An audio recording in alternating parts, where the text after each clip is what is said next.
like Maddie said, it's once, twice, 3 times the live stream, and I'll get it right this time. Twice, 3 times the live stream, and I have to fix Streamlabs. I fix Streamlabs. Anyway, hi everybody. Welcome to the show. It's the Morning Night Live, and that's your intro to the intro. Play the intro.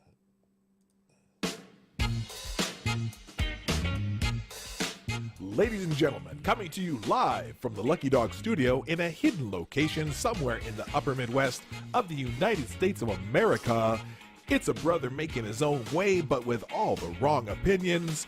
Welcome to the Morning Night Live with your host, yours truly, PDawg Knight.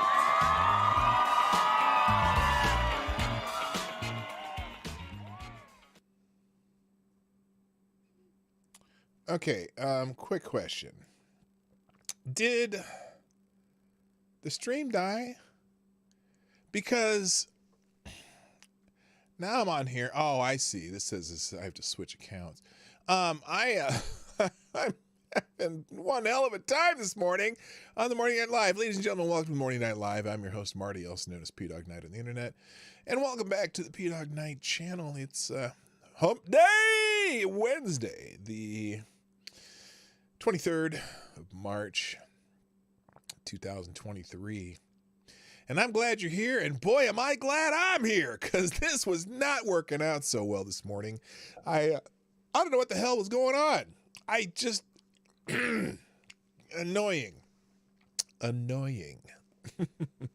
So apparently for whatever reason, my Streamlabs desktop, whatever thing, was not hooking up with YouTube. They weren't getting it on, you know what I mean? And so I finally had to redo it, and we're good. Anyway, still no here. What do you mean still no here? Am I not here? What are you talking about? I am... What the hell? Are you guys not here? This is... Wait a minute. You see me. Are you guys messing with me? I see me. I'm right there. Still no here. Who's... Oh, okay. I'm going to put a link in here to make sure that some of you are in the right place. Because some of you are not. but the chat is still working apparently there. Okay, y'all are just fucking with me, aren't you? Okay, I see how you are. Anyway, welcome to the show. It's Woke Wednesday, and it's also Hump Day. For whatever reason, Avocado Stably, can you see me yet? Okay, y'all are just fucking with me. All right, anyway, let's just say hello and get this shit started, because, it's just one of those days. Now, I'm going to go, even though this chat says Avocado Stably is here first, I know for a fact that Tyre Alexander was here first when this stream was working. So, Tyre Alexander, you do get the bell. Thank you for being here. Also, good morning to Jaeger Pony. Maddie's in the house. Thank you for giving me the inspiration for the opening song. Also, good morning, Rotten Corpse. Hello, my favorite Canadian Jaeger Pony is in the house. Aaron Meredith's here. Selecta Boy's here. Yeah, boy. Also, Duck Dog. And also, Why Are You So Angry? 2 different people. Neon Leon, good morning. Also, Mike Savage, Blarg. And also, good morning to... let's see who else is here. Trippy Liberty, what's up, Trippy? Nice to see you back again. Don Julio, Gulf City Biker and Trash Man. And I think that's it about everybody, because this has not gone well. Oh, UV's here, also known as Unacceptable Views, HP Lovecraft. And I think that's about everybody. So anyway, Thanks for your patience this morning. I appreciate it. Sometimes we have little technical glitches. Yes, this stream of the 3 streams. I deleted the other 2, so if you're on one of the other 2, you've been yeeted. Just saying. Anyway, I have tweeted out the stream. Thanks to Maddie who beat me to it. I put it out on all the other social media. So maybe people will finally figure out where I'm at. I know there's got like 3 different links this morning. So anyway, I do have my cup of coffee, aka reparations. And good morning, Tyler Afton, Jada Clay too. So let's get into it because I'm already far enough behind. So I wanted to start with, I wanted to see what was in the news, as I do often. Thank you, Keeverdam, also for putting out the stream. I appreciate that. Please hit the like button, share that. Well, if you decide you like it, you can hit the like button. But do share the stream. And if you want to sponsor the show, the Streamlabs link is PDawgKnight.live. That'll show up in the chat every once in a while. And also YouTube Super Chats and a couple other options down below. All right. Just top of the news today, obviously the day 3 of the hearings for Supreme Court nominee Ketanji Brown Jackson, as opposed to Jackson Brown running low, running on empty. I'm going to stay away from that today, only because everyone else is talking about it, and you can certainly, well, I might touch on a couple things this week, but today, I don't really have anything on that other than I don't understand her question. When the question was asked, how do you define woman? And she said, I'm not a biologist. Oh, damn. That tells me a whole lot right there. But anyway, not that I don't care. Anyway, if she's added to the court, it's just another solid leftist vote on the court, which is what we're losing. And I can't imagine. It'll be interesting. It'll be interesting if she gets, if she makes it through this confirmation process. How she actually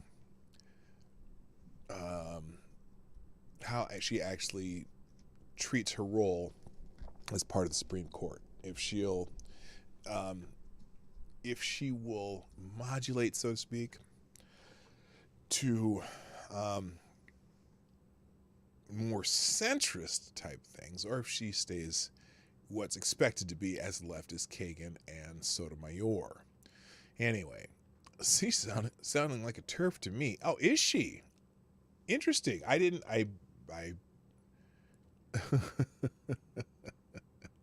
just reading the chat.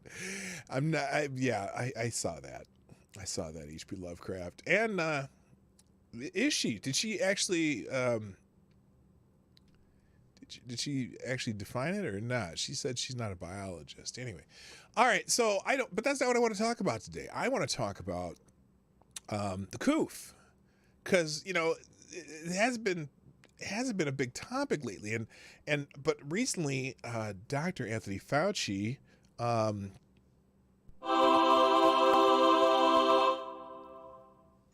actually stuck his head out of the hole that he's been hiding in for roughly 2 months, and said something about the possibility of lockdowns and all this other stuff. So I just wanted to kind of get caught up on a little bit of news regarding the COOF, because not everyone's talking about the war and everyone's talking about Brown Jackson.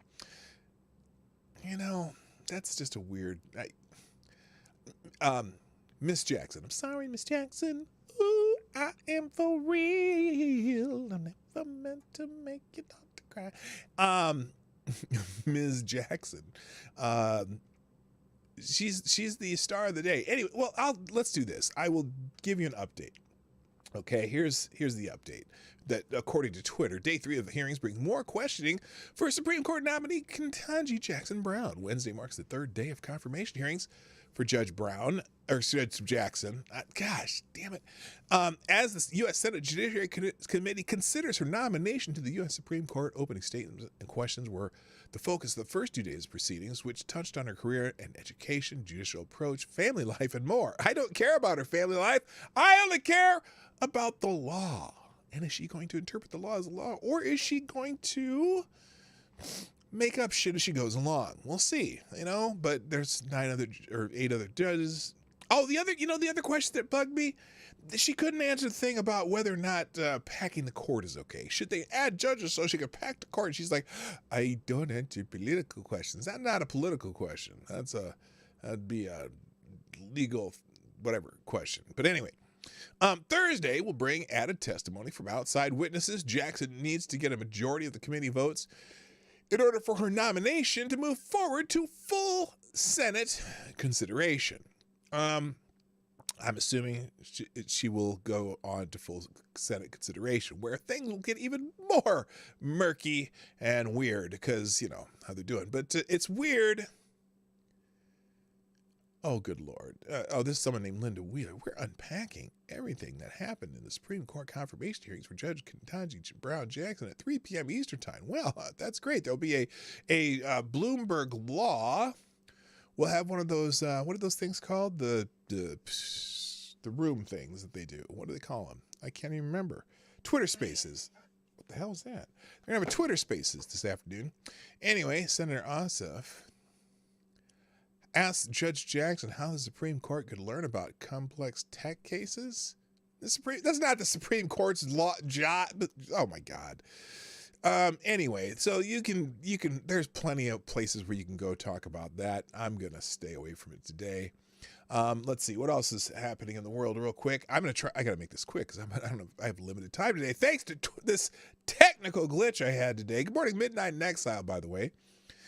She'll be executed on January 20, 2025 anyway. Not sure what that. Oh, who are we talking about? I don't know.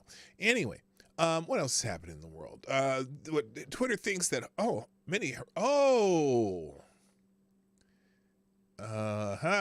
Home Depot's trending. Apparently, many have reacted to an alleged Home Depot training flyer shared online from an employee titled "Leading Practices, Unpacking Privilege." This is the piece of work in question. Home Depot training, privilege, noun. It's a noun, a special benefit or advantage that may be earned or unearned. Is that the definition? Well, that's the definition for this purpose. Note, a person may or may not be aware that they are benefiting from privilege. Oh, is that right? I'm wondering why in Home Depot, this is part of their training. I don't know. Social privilege, special unearned advantage or entitlement used to one's own benefit to the detriment of others. How is it to the detriment of others? These groups can be advantaged based on social class, age, disability, ethnic or racial category, gender identity, sexual orientation, or religion. Oh, and they have a little thing about white privilege on here. Fantastic. I'm glad they're having a interest on white privilege at Home Depot. Societal privileges that benefit white people beyond what is commonly experienced by people of color under the same social, political, or economic circumstances. This is weird. Because I think about Jesse Smollett when I think about white privilege, but I don't know why. Anyway, what privilege looks like, you're confident that the police exist to protect you. If you're confident that police exist to protect you, you have white privilege. Wow. I guess in some ways, I have white privilege, and maybe that's my white half. I don't know. If while growing up, college was an expectation of you, not a dream, you have class privilege.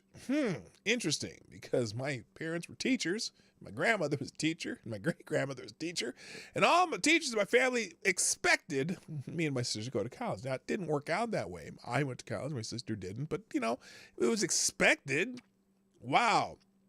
If you don't have to worry about how to get into a store, you have able-bodied privilege. Hey, okay, I don't know if that's privilege. I don't. What percentage of people are disabled in America? I really didn't want to talk about this today, but it is Woke Wednesday, so I got to look at stuff like this. Holy shit! Why are we? I don't know why they're doing that. If you can expect time off from work to celebrate your religious holidays, you have Christian privilege, huh? I don't recall getting off for Maundy, Thursday. Now that's a religious holiday, or even Ash Wednesday. I don't get off work for Ash Wednesday. That's a Christian. I mean, it's a holiday. It's part of the Christian calendar. I don't, yeah. In fact, I don't even get off work for Easter because I don't work on Sundays anyway. Interesting. But I understand that people, like the schools, you get off most of December, which is kind of encompasses several holidays. Now, it's not the high holidays for Jewish people, and it's not all of Eid, but it's, okay. If you can use public bathrooms without stares, fear, or anxiety, you have cisgender privilege. Okay, stop using that stupid term. Cisgender. Cis is not a human term that they've adapted to be a human term, but it's not a human term. It's a chemistry term, Anyway, and if you don't have to explain that your spouse is the same gender, you have heterosexual privilege. I don't have to explain my spouse at all.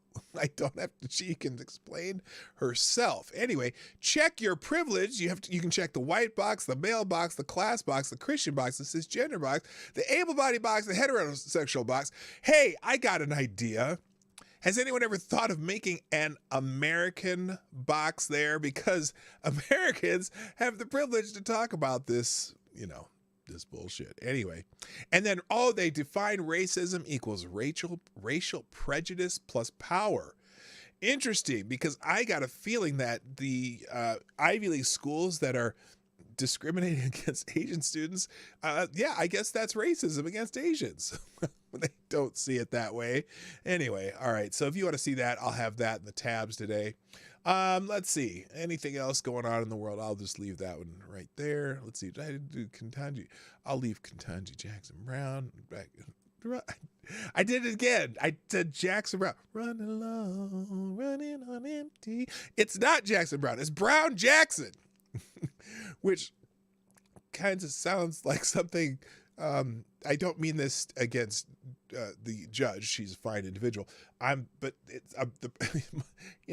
someone had said to you, I need to check my Brown Jackson, like you'd think maybe they shit their pants or something. But anyway, I don't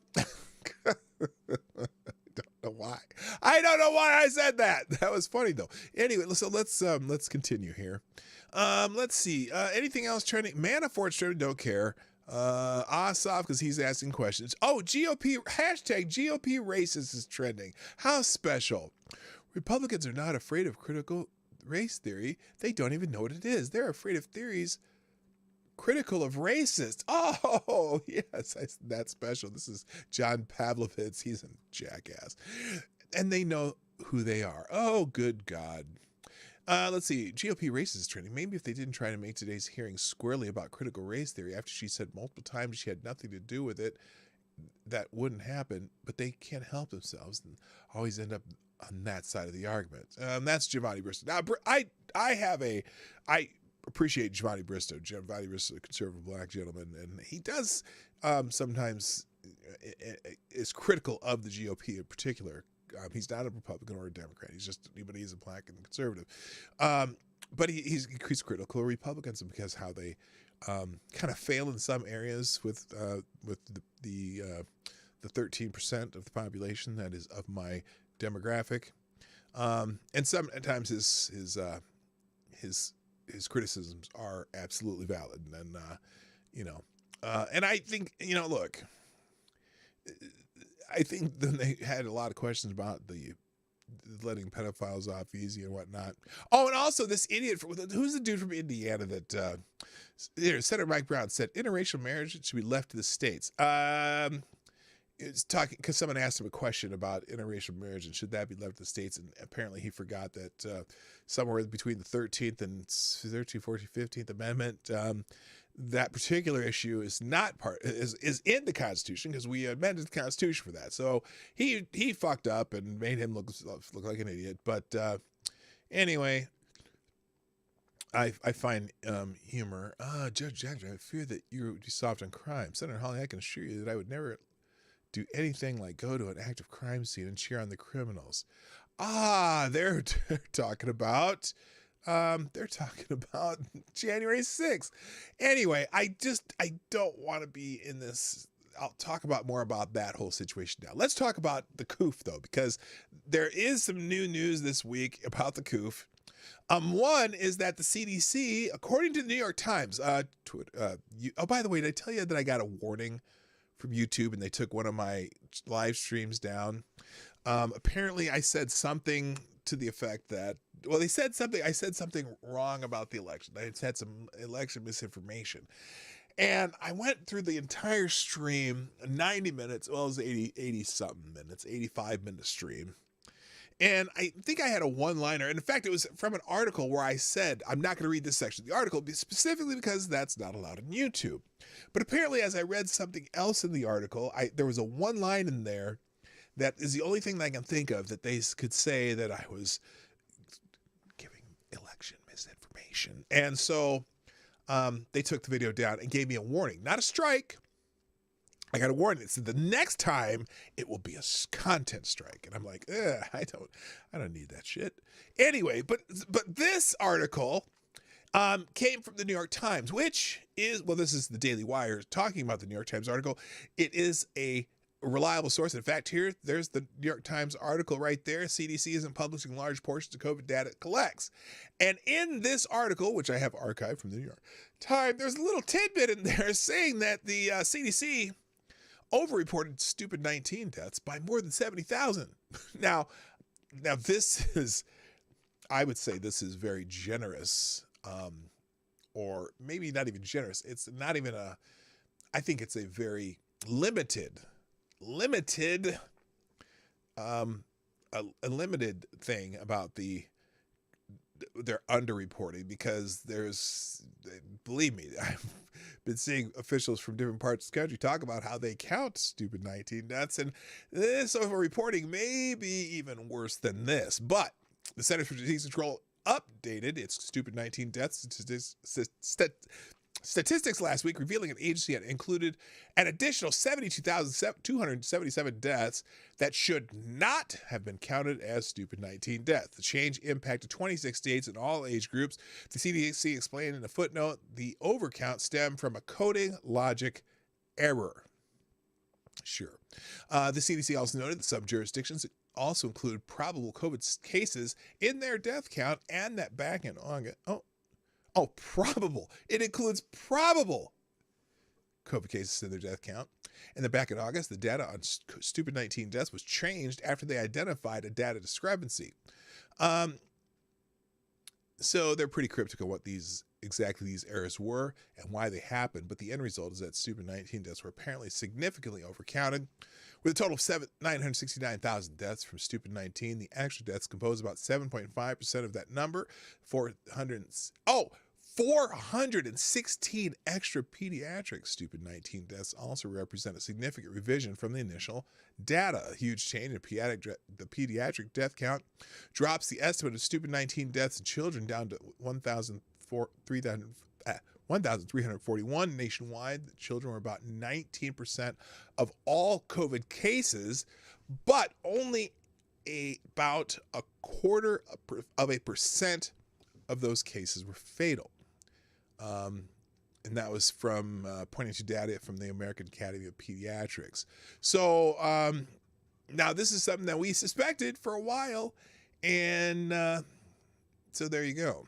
Now, the New York Times, the Federalist read this, that the New York Times said they hid this data for political reasons. According to, let's see, here's the headline that downplays the article, in fact, or what the article in fact reveals.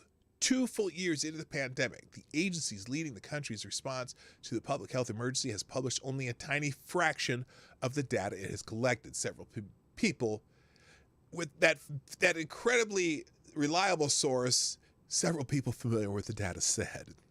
The article says when the Centers for Disease Control published its first significant data on the effectiveness of boosters in adults younger than 65, it left out the numbers for a huge portion of that population, 18 to 49-year-olds. Now, some of you might remember several weeks ago when I said Dr. Fauci was speaking somewhere, and he was talking about the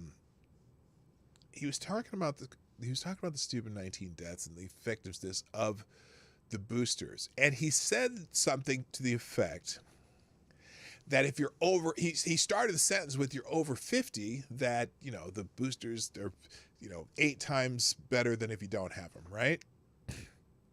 And I remember, if you remember the time, I said, well, you notice he specifically said for over 50. Because, and I went and looked at a little chart of the CDC, and it said, because under 50, boosters make no difference whatsoever, at least according to their data. I'm going from the data from the CDC website, where it said, the number of hospitalizations for vaccinated and unvaccinated people is the same if from 18 to 49.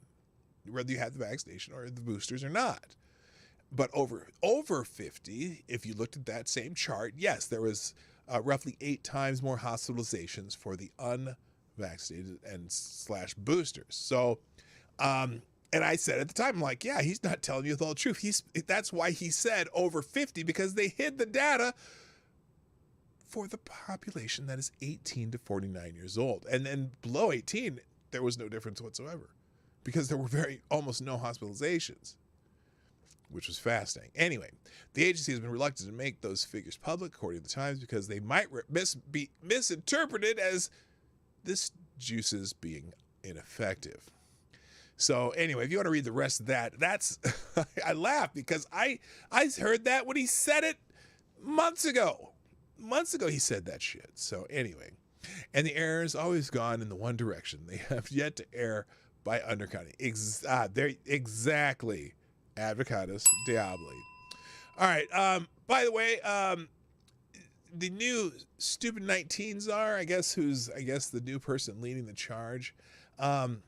Lucky for America, they have this guy, because the new stupid 19 czar was America's leading lockdown advocate. So, let's just hope for more and more lockdown, because they're talking about another variant coming around, right? And it's just in time for, well, I can't even talk about that, because then you might say I'm talking about misinformation that has to do when people go to the places and they drop in, they check a box and put them in the whatever the thing that counts them thing. And I don't want to talk about that, because I've already gotten a misinformation warning. Anyway, President Joe Biden's new stupid 19 response was a founding father of America's 14 days to flatten the curve lockdown strategy. Dr. Aisha Jha, the dean of Brown University School of Public Health, is a highly credentialed healthcare policy scholar. He spent time as a professor at Harvard, T.H. Chan of Public Health, and earned degrees from Columbia and Harvard with residency at the University of California, San Francisco. He's also been one of America's most vocal advocates for stupid 19 restrictions from vaccine. Oh, shoot. I'm sorry. Fauci juice. Mandalorians. Mandates. To business lockdowns. The Biden team is making the move to Jha as it shifts to treating the virus as endemic rather than the wartime approach deployed under the leadership of the previous response coordinator, Jeffrey Zients. However, Jha has left the door open for re-implementing the restrictions in future waves of the virus come along. If future waves of the virus come along, tweeting in late January that public health experts should be open to dropping mandates because they may need to ask people to pull back and mask up again in the future. I'm sure everyone's looking forward to that. By the way, greetings to you too, nobody, not me. And he's the most notable advocacy for the 2-week lockdown of the entire country in March 2020, when the virus was first beginning to rapidly spread across America. Yes, that high school project that that doctor's daughter in London did, saying, you know, if something breaks out of school, all you do is close down the school for 2 weeks, and nobody goes there, and nobody gets sick, right? That was a middle school health project, and the entire world has embraced a middle school health project. Anyway, some notable people though, a couple notable people have gotten the stupid 19 recently, and before I do that, I'm going to shill. Ladies and gentlemen, the Morning Night Live is brought to you by you, the viewers of the Morning Night Live. Please hit the like button sometime during the show. Also, share the stream before, during, and after the show. If you're on replay, put a comment in the comment section. And if you'd like to take care of the toast in ways that are more substantial, you can always, and also if you absolutely need your comment to be heard, because I'm not that good about reading the chat as I should be, you can do what's known as a super chat, or from YouTube, or if you don't want to give Susan 30%, the Streamlabs link's right there, and it's also open there in the chat, wherever that is, somewhere over there. Anyway, all right, but now, as I said, two very, very high profile people have gotten the coof.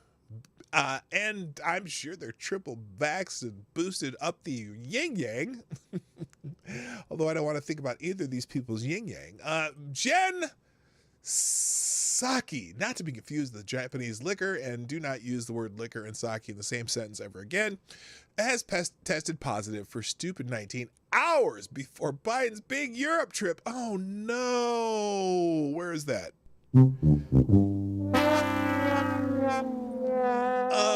Not unfortunately, Jen Psaki. Now, granted, she has some of the best healthcare in the world, and she's triple vaxxed and boosted and all that stuff. White House Press Secretary Jen Psaki tested positive for stupid 19. She announced in a statement on Tuesday. Psaki noted she took a test in preparation for the administration's trip to Europe. President Joe Biden is slated.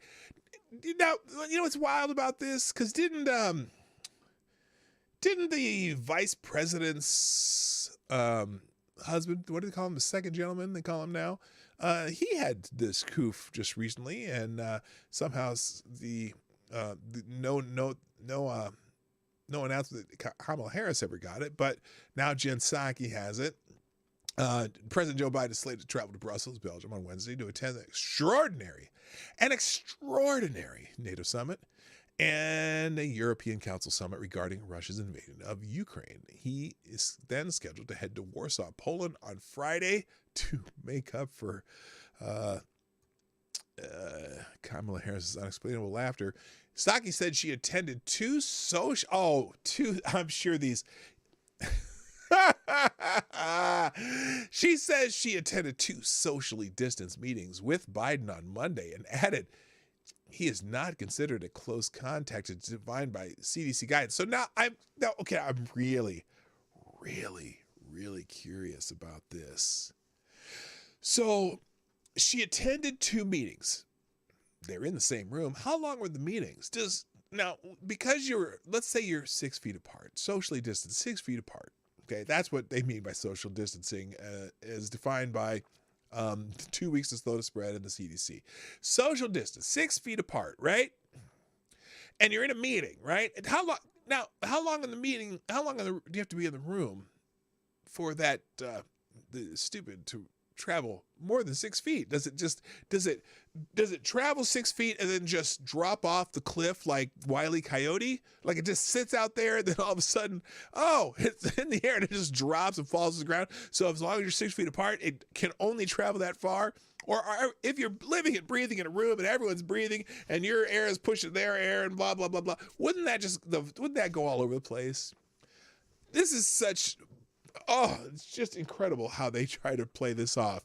Anyway, and added he is not considered a close contact as defined by CDC guidelines. I would like to see that.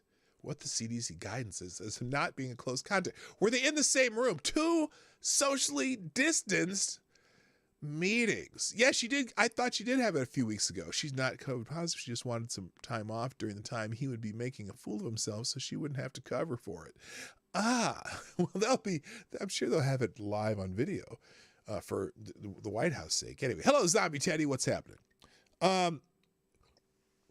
So anyway, she's tested positive, and I'm sharing the news of my positive test today out of an abundance of transparency. That'll be a first, Psaki said in her statement, adding she's experiencing mild symptoms. The president tested negative to a PCR test, Psaki. Well, if you were in 2 meetings, when was this? She was in 2 meetings with Biden on Monday. How long does it take for someone to start showing symptoms of stupid 19 after you've been exposed or after you've been infected? Excuse me. Because I heard it was up to like 3 to 4 days before you'd start getting the symptoms. So if he took a PCR test when? Today, that was yesterday. So Monday, Tuesday, today's Wednesday, and he's scheduled to leave when? Wednesday. He's leaving today.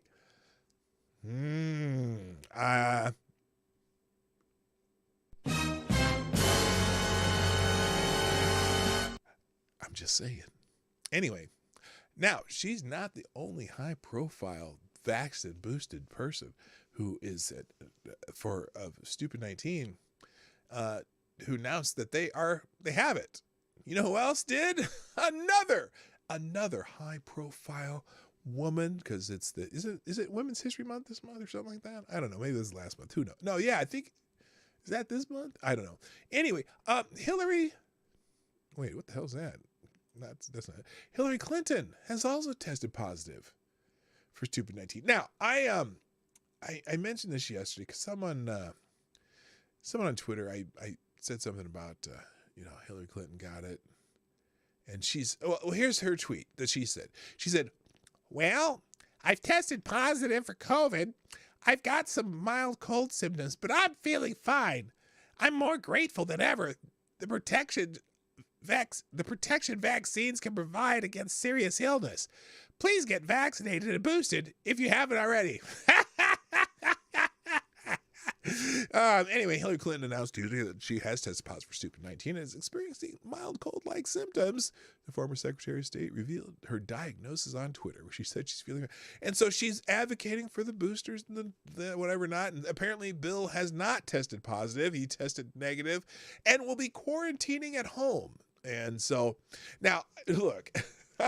I'm just curious, when's the last time those two lived in the same home?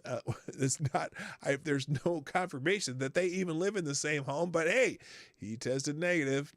He's still a pretty decent looking guy for an old man, but yeah, anyway, so, look, I hopefully that they will be just fine. I don't want anyone to, the most common result of having stupid 19 by exponentially far out there is you survive it, right? Now, and she is boosted. Let me go back to this real quick, because I know that someone said something about this, and hang on a second here. Let's see. Let's go to give me a second here. I'll go to my profile. I'm pretty much reply to this. Give me a second.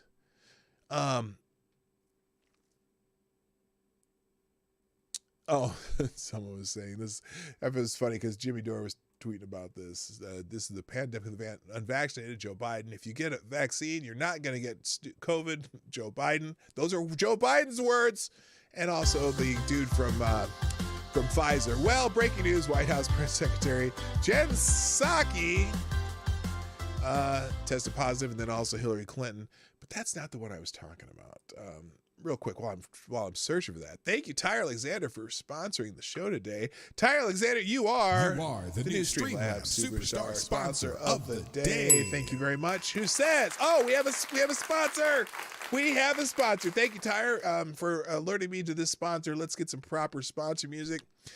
It is Ska Day on the Morning Night Live, along with being Woke Wednesday and Hump Day. Let's try this one.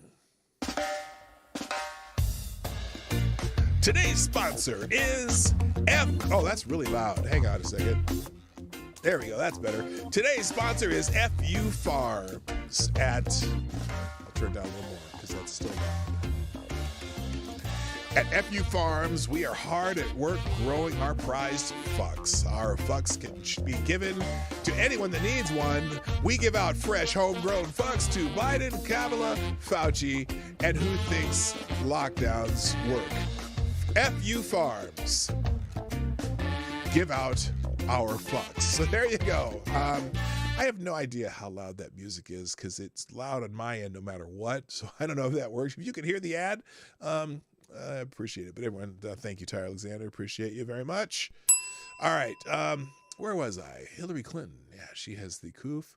And what was I going to say? Oh, because someone was talking about how... Yeah, here we go. So she said, so when she said I tested positive, someone here was saying something about, didn't like how, let's see, Bill tested negative and is feeling fine. He's quarantined until our house is fully clear. Movie recommendations appreciated. Oh, well, there you go. Someone said, who sponsored this tweet? Pfizer or Moderna? Anyway, but someone was saying, well, something to the effect that, she's promotion for a vaccine with the eye roll. You can do better, man. And this lady said, or this guy said, she is better than the 900,000 dead in the U.S. already dead from COVID.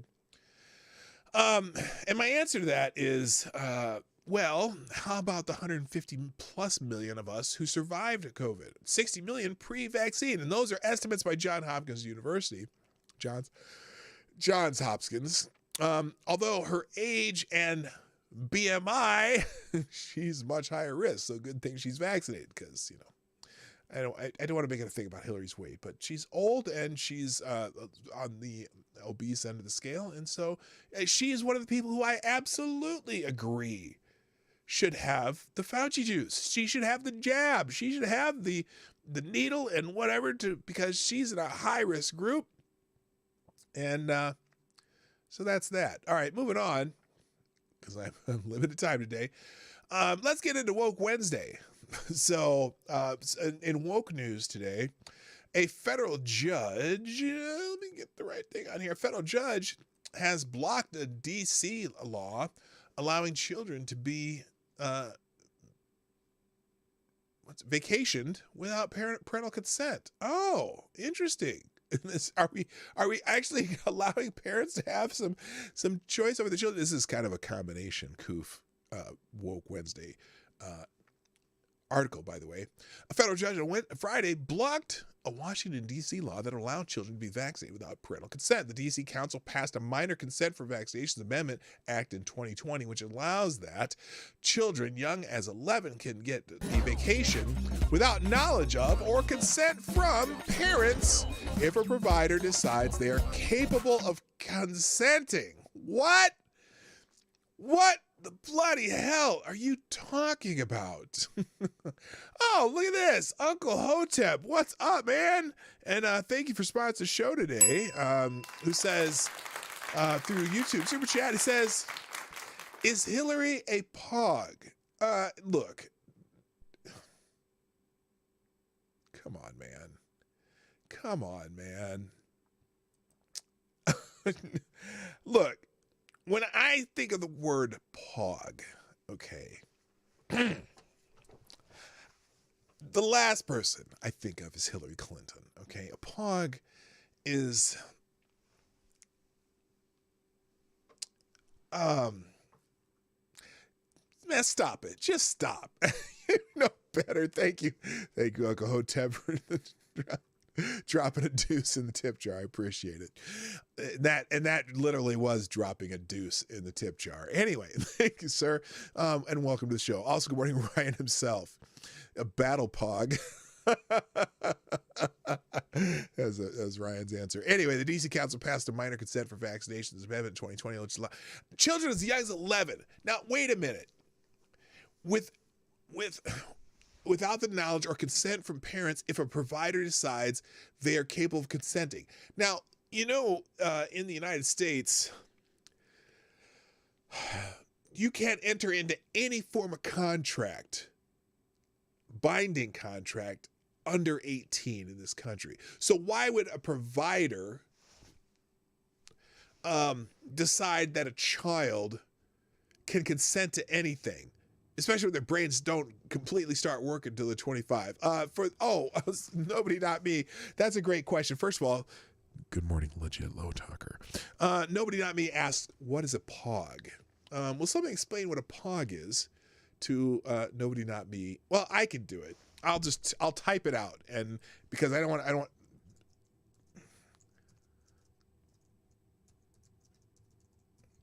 There you go. There's your answer. It's not necessarily a phonetic spelling, but that is what it is, and usually it's a category that you'd find on the Christian Science Monitor or TikTok, because there's lots of POGs on the Christian Science Monitor and TikTok. Oh, and Instagram. Instagram is like the world's largest the largest depository of POGs on the planet. Good morning, Johnny Hellcat, by the way. Okay, so anyway, Judge Trevor McFadden of the D.C. District Court said Friday that the law violates the religious liberty of parenting. Well, not just the religious liberty. Really? Was his reason? In response to the 2 lawsuits brought against the law, McFadden granted preliminary injunction.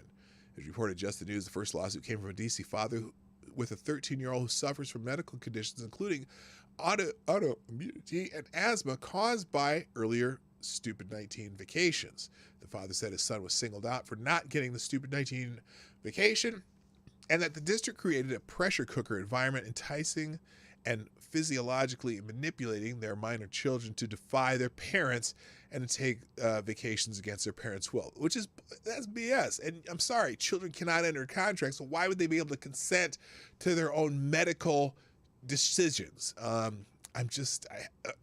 hope this stands. I hope no appeals take this particular ruling down. Moving on, Chicago public schools are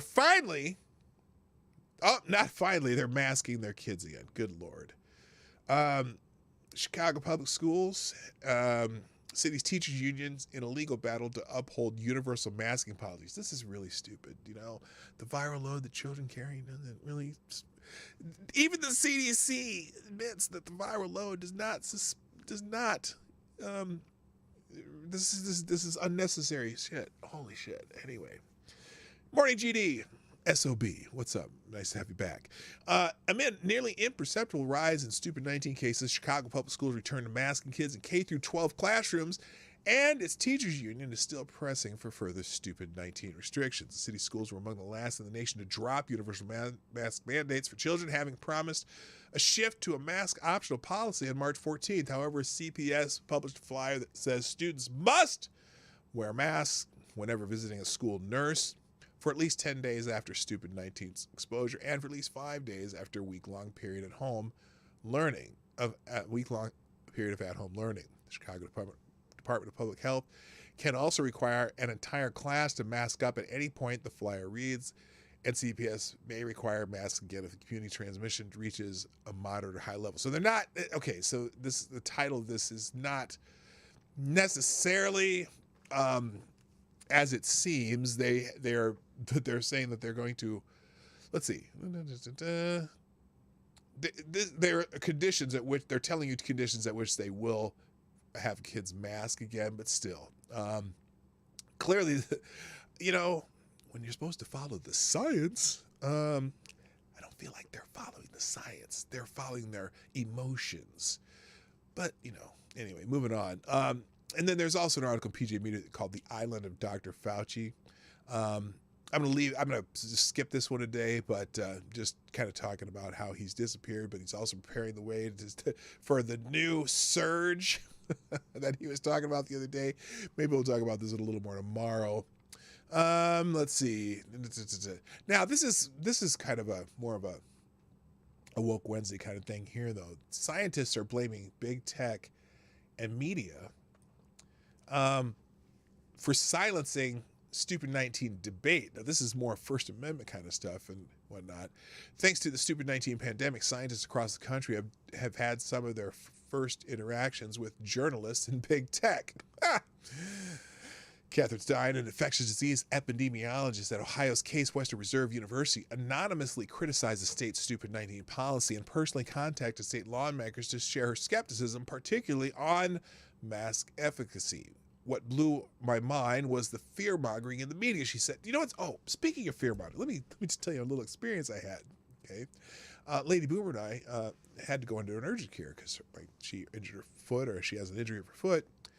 And we got to talk to one of the docs that she used to work with. And, you know, we've known the doc for 20 years. And I had a good chuckle because the doc's like, you could, yeah, I don't care if you wear your mask in here. This mask thing is bullshit. So I thought that was funny. But anyway, Dr. Catherine Stein, back to her. What blew my mind was the fear-mongering in the media. She said a public records request unmasked Stein, and an Ohio political journal dubbed her a Stupid 19 truther. This is the infectious disease epidemiologist at Ohio Case Western Reserve University, and is now a Stupid 19 truther. After which she decided to write a post for a Christian website inviting more scrutiny. Stein said her NIH funding was threatened, her department had secret meetings about her, and her colleagues stopped attending meetings she ran. Additionally, the university allegedly broached the possibility of taking away her students through a mentor separation process. Thankfully, tenure protected her. According to California Davis physician resident Tracy Beth Hogue, this has been extremely common throughout the pandemic. Experts have been silenced for disagreeing with whatever was predetermined by the media to be right. Hogue said in an interview she did with Nature, supporting the reopening of schools got her removed from a Facebook group for epidemiologists. Facebook also hit her post on vacation myocarditis in young men, even though she was citing the CDC's own material. See, the CDC did put some information about myocarditis on their site, and you can't even talk about that. NPR also did a long pre-interview with Hogue, but replaced her with a pro-mask pediatrician. I couldn't listen to it. I was just so angry, she said. Yeah, they're getting a taste of, a lot of them have been getting a taste of the correct thinking media and overlords. But anyway, there's a pretty funny article here in the Federalist also. 7 times the Babylon Bee reported history before it happened. The joke is on Twitter, not only is the big tech bully showing its ridiculous vendetta and giving the bee a lot of publicity, it's also helping the bee's prophecies come true. After USA Today named Rachel Levine, male head of the U.S. Public Health Service Commission Corps, one of its Women of the Year, quote unquote, Twitter suspended popular satire site The Babylon Bee for bestowing a similar award on Levine, Man of the Year. Twitter threatened to keep the account locked until the bee deletes the satirical tweet, something CEO Seth Dillon has pledged not to do. Now, for whatever reason, they delete the tweet because they are back on. But while Twitter struts its bully power to shut down free speech and keeps us all from our favorite source of satire, accurate predictions of insanity, it's a good time to reflect on all the times the Bee was proven a more reliable source of news than the corporate outlets like the Washington Post and this is CNN. Here are a few of the most memorable times the Bee satirist predicted history before it was written. I'm only going to give 2 because I'm going to let you read the rest yourself. Again, every article and link and tweet and everything that I talk about in this show ends up in a single link in the description down below. It's the second paragraph. It's called a one-tab link, and you click the tab, and every single article is there. Links to every single article and tweet and picture and whatever else I put up here or talk about during the show. Here are two of them, and then there'll be 11 more. Number 1, Biden briefs TikTokers on foreign wars. On August 16, 2021, the Bee wrote a satirical headline: Biden administration deploys an elite squad of TikTok influencers to stop the Taliban. As the Bee joked, "I'm sorry it has come to this, but I'm left with no other choice," said Biden to a chocolatey Claire in the Camp David Situation Room as beloved TikTok star Benny Drama and others parachuted from a C-130 into Kabul. If anyone can influence those Gen Z Taliban youth, it's those flamboyant youngsters. But truth is stranger than satire, and 7 months later, after Russia invaded Ukraine, the Biden administration actually did call a TikTok brigade. We recognize this is a critically important avenue in the way the American public is being propagandized. I'm sorry, finding out about the latest. So we wanted to make sure you had the latest information from an authoritative source. White House Director's Digital Strategy Rob Flaherty said while briefing TikTok stars on the Biden administration's talking points about Ukraine, specifically blaming Russia for rising gas prices here in the United States that have been climbing for a year under Biden's anti-oil policies. Yes, and we saw one of those last week, and I laughed my ass off. Anyway, number 2, make your groceries stretch further, you poors. Just 2 weeks ago, the Bee took aim at the Biden administration tone-deaf suggestions that rising gas prices and inflation create a great opportunity for Americans to cut back on our dependence on fossil fuels and buy expensive electric cars. Biden administration suggests adding more water to your instant ramen to feel more full, the Bee headlined. Well, someone at Bloomberg News opinion desk must have been reading the Bee, because 3 days later, Bloomberg published Teresa Chiaralducci's, whatever her name is, tone-deaf piece, quote, "Inflation stings most if you earn less than $300,000. Here's how to deal." While she didn't mention ramen, Chiaralducci, I think I said it right that time, suggested Americans swap out eating meat in favor of lentils and beans. So instead of let them eat cake, she says let them eat beans. Well, that'll solve the natural gas problem, maybe. Though your palate may not be used to it, tasty meat substitutes include vegetables, where prices are up a little over 4%, or lentils and beans, which are up about 9%, she wrote, alongside recommendations like letting your pet die of cancer and selling your car. I don't know if you've read that article, but I don't know. It literally does read like a Babylon Bee article. It's that much. Anyway, there's several other examples. Read them at your leisure. There's 5 other examples. Moving on, back to Woke Wednesday. Apparently, the liberal media started to notice Democrats have a Hispanic voter problem. Taco Bell. By a double-digit margin, more Hispanic Democrats are considering leaving the party compared to Hispanic Republicans. It could be a problem.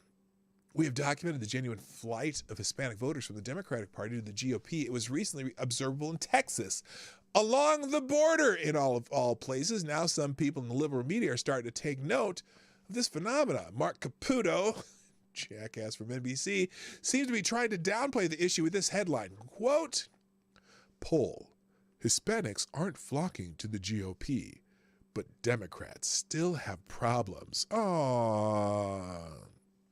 Oops. But while let's see, heading in the 22 midterms, Republicans have been riding a wave of positive press about their gains among Hispanic voters as Democrats fret about hemorrhaging support from the fastest growing demographic. But while Democrats clearly have a problem, the GOP's growing support among Latinos is less dramatic than some headlines suggest, according to a new poll conducted by top Latino Democratic pollster and underwritten by a conservative Spanish language network. This is Caputo's article. About 48% of Hispanics nationwide consider themselves Democrats, and only 23% identify as Republicans, the poll found. Hispanic voters give President Joe Biden a positive job approval rating, 48% to 28%. Well, I gotta imagine that.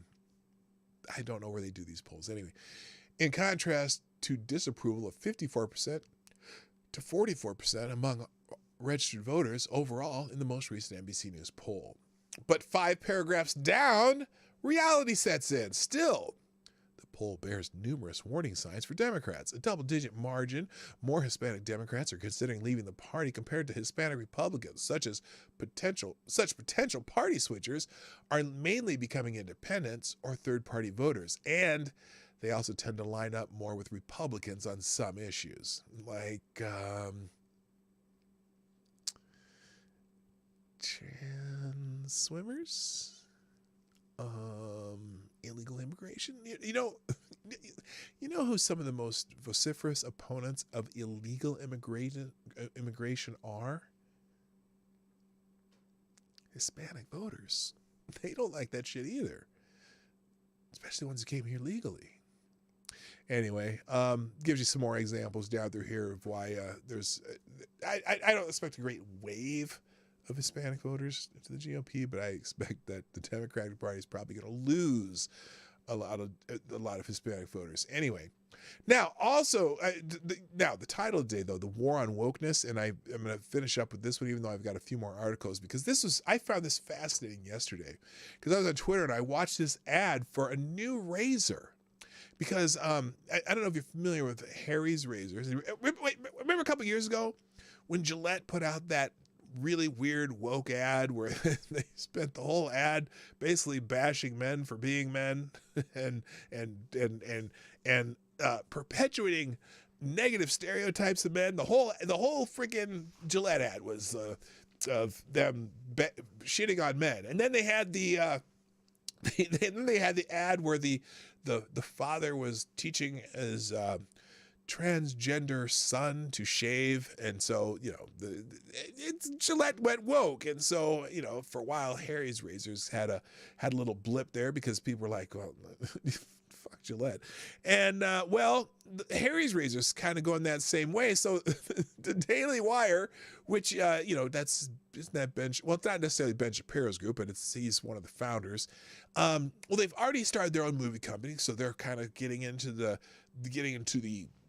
kind of not necessarily culture, they're just making their own culture, right? They're making their own entertainment to compete with some of this woke bullshit, right?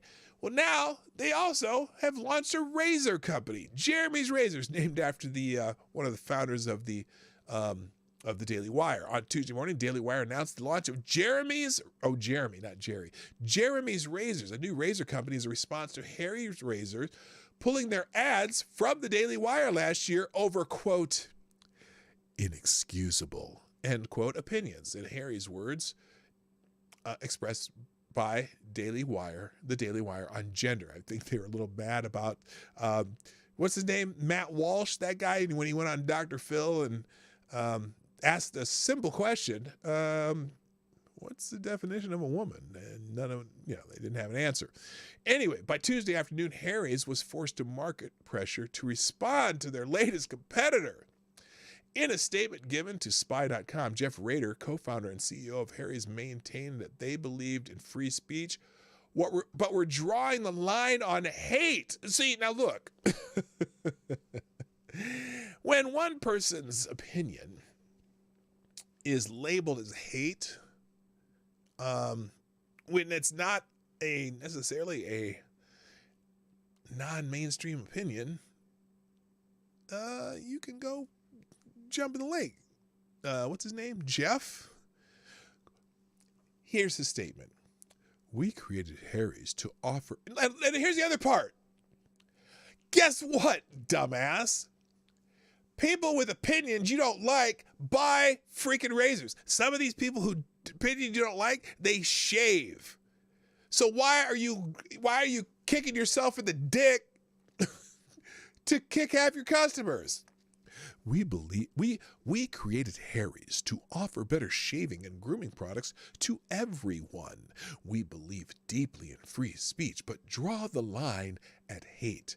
We'll continue to support our customers and community with kindness and compassion. Aww. Spy.com added a spokesman from the brand continued by saying Harry's does not advertise across various media, including the conservative Fox News. However, the brand does not associate with entities that engage in or endorse hate speech. As the Daily Wire God King and CEO Jeremy Boring responded, I'm not exactly calling for a boycott of Harry's. Boycotts are feckless. I'm calling for people to buy my razor instead. That's how you do it. Forget the boycotts. Just make some shit of your own and people will buy it, you know? So anyway, so we're going to finish out with this Harry's ad is really long, though. Well, I'm tired of losing. I wanted to win. Tell you what, I'll just put a link. I'll put a link to this ad in the tab. It's pretty funny ad, but it's 5 minutes long, but it is quite funny. So it'll be in the links today. Hey, do you remember 1 year ago today? Is that the ad or is this the? Oh no, this isn't the ad. This is him introducing it. I think is this. Okay, this is him explaining it. The ad is hilarious though. I'll have to find an ad. Maybe I'll find a link to the ad. Anyway, all right, gang. What I missed today, there are some more woke articles. One, the 1619 Project founder Nicole Hannah-Jones has found something new to call racist. I think she's talking about what is it? Ever since COVID-19 hysteria began to abate, it has become a matter of simple courtesy as well as support for beleaguered industry to be a generous tipper in restaurants. Many restaurant workers were out of work for a considerable period. That number of shuttered eateries in every city is a grim testimony to the devastation the hysteria wrought. Now, Nicole Hannah-Jones, who brought us the 1619 Project, wants to add insult to all that injury. Tipping, according to this tireless champion of equity, is racist.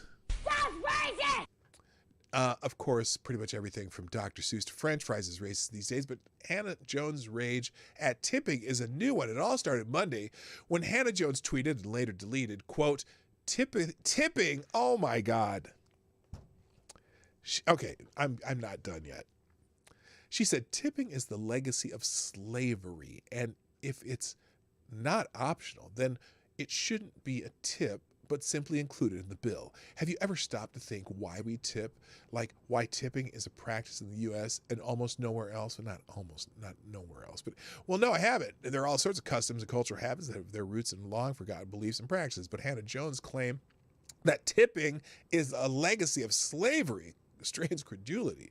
Did slave owners tip the slaves? I don't think so.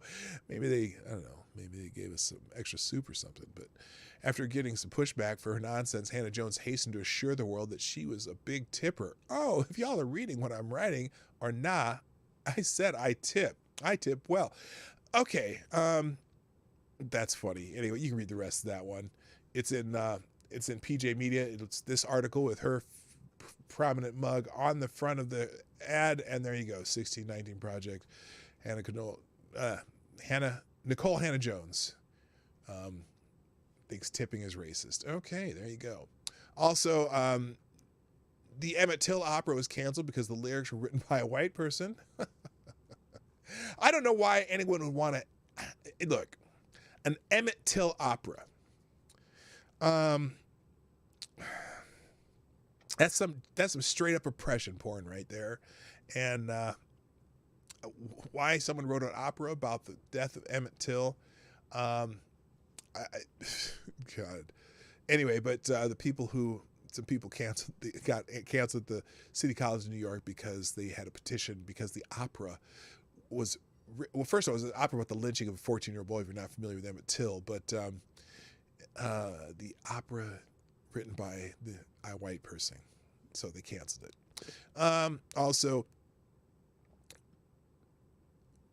Bill Maher talks. This is an article about Bill Maher talking about California. Also, this.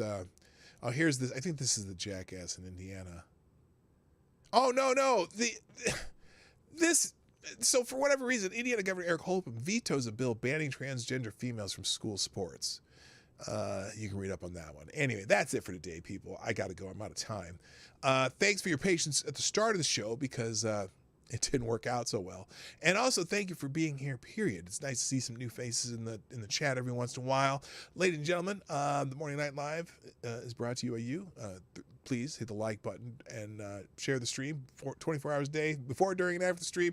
If you're watching a replay, put a comment in the comment section so I know you're here and I can acknowledge you too. And also thank you for our sponsors today, Maddie, Tyre Alexander, and Uncle Hotep. Brother, nice to have you drop in. I know you listen while you're on your rounds around the town working, so I appreciate you jumping in there too.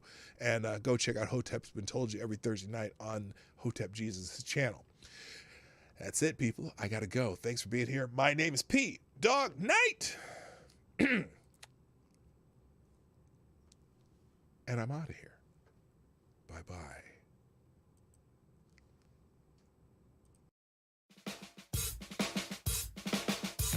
Hey, this is PDawgKnight, and thank you for watching today on the PDawgKnight channel. If you have an observation or remark you'd like to make about this video or my channel, I absolutely welcome you to write it in the comment section down below. I really look forward to hearing from you.